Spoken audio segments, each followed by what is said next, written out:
Hi, I'm Chris Brogan, and you either do know me and you're like, why is this guy recording this? Or you don't know me and you're like, why the heck am I here?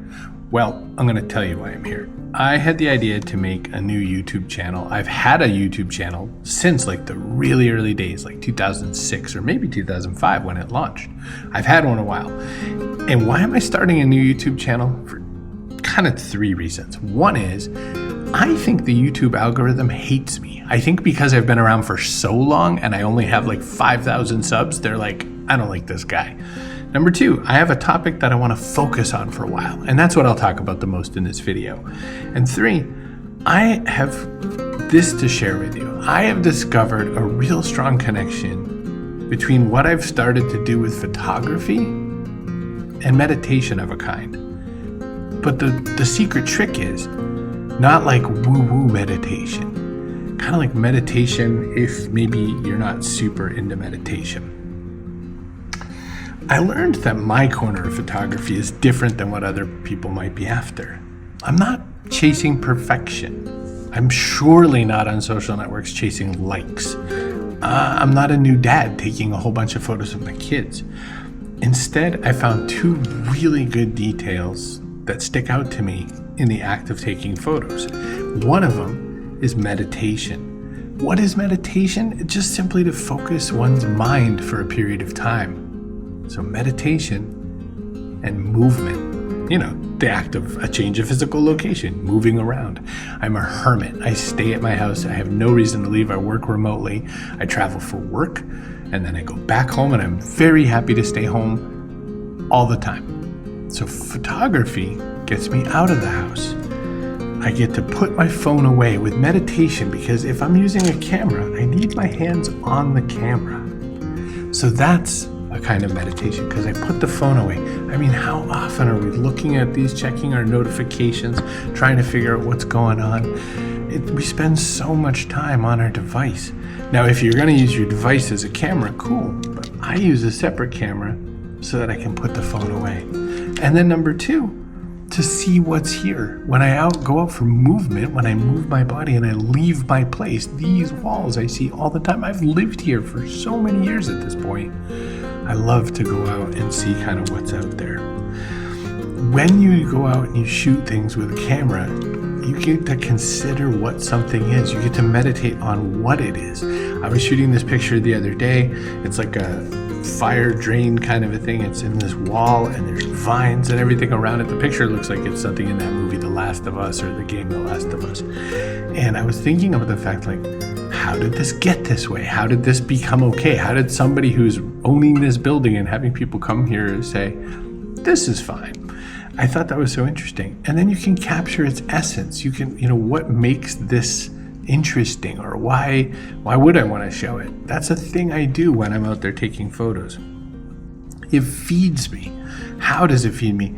I focus on what's now instead of what's next.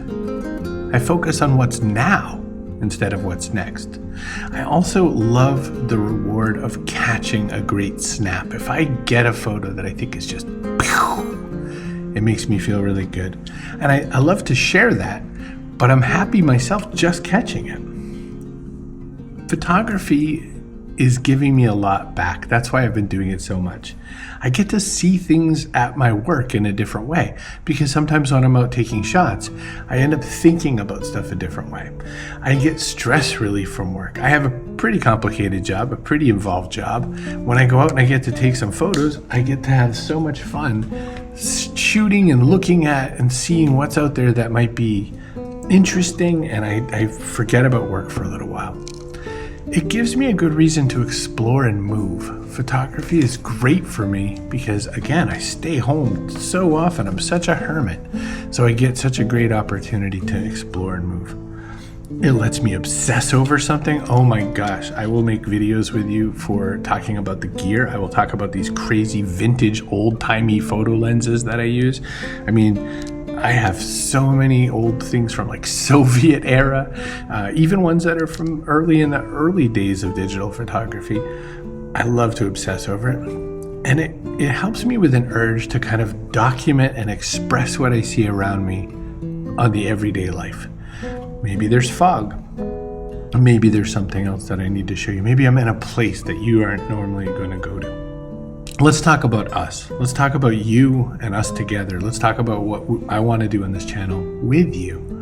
I'll share what I see, and I'll talk about how it helped my life. I'll give you some thoughts and reflections there. I'll help you appreciate where you are right now. One of the things people say about when they're doing photography or whatever, one of the things they talk about is, well, it's cool for you because, you get to go to these cool places. You can shoot photos anywhere. You can shoot photos right in your town, your village, wherever you are in the world, and someone's going to want to see it. We're going to want to see your everyday place and everyday life because it's different than ours. I will obsess over weird vintage lenses and their stories. Oh my gosh, I am on the hunt for this lens that the Russians stole the design from a German guy named Carl Zeiss. And this lens is a fascinating one. It was started in Ukraine and other factories all over Russia. There are 3 major factories that if you buy the lenses from different ones, they have different characteristics, and some are great and some are, I can obsess about this forever. But, it'll be fun for you just in that way that, when you see somebody that's interested in something, you can kind of go along for the ride. I'll talk about some photographers that inspire me, and maybe we'll give you some ideas to shoot. I take a lot of photo books out of the library, and I own a few. But for instance, we might look around at some of the pictures that are out there and what they might mean to us and how we can explore the world a little bit with those. I'll give you some ideas on what to shoot. We'll talk about your photos if you send some around. We'll work on this together. I want this to be an experience together. I want to talk about, like I said, kind of a not woo-woo version of meditation. And so if you're going to use your phone to go out and take shots, that's cool. We'll talk about that. If you want to learn a little bit about gear, I'm not like a super technical channel kind of guy, but I can tell you what to look for and why you might want one kind of camera over another. This is the Sony a6000. It's basically like the Honda Accord of cameras. And it's the one I'd recommend as a first purchase, by the way. But we could talk about that. We could talk about why one chooses a camera, what it means to. Or you can just get past that part right into the shooting. And I'll dispel a lot of the feelings you might have about what makes something a good photo and a bad photo in your life, in your context. And like I said, I'm going to talk about meditation because I feel like I've unlocked something secret and I want to share it with you. So what do you think? Will you come back? Hit the little subscribe button. Come see me.